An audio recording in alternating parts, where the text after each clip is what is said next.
నిండుకుండ కాదు కనుక తొణుకుతుందది అంత వింత అందులోన ఏమిటున్నది నాలో తెలివికి దీనిలో నీటికి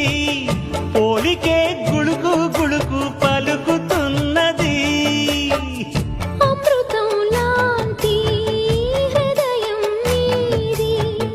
అంతకన్నా వేరే వరమేది అది తెలిసి కూడా కసురుతుంటే నేరమెవరిది కోపం వస్తే మండుటెండ మనసు మాత్రం వెండి కొండ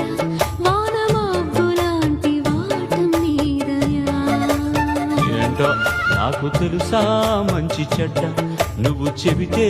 నేర్చుకుంటా నిన్ను నమ్మినాను అంతా నీద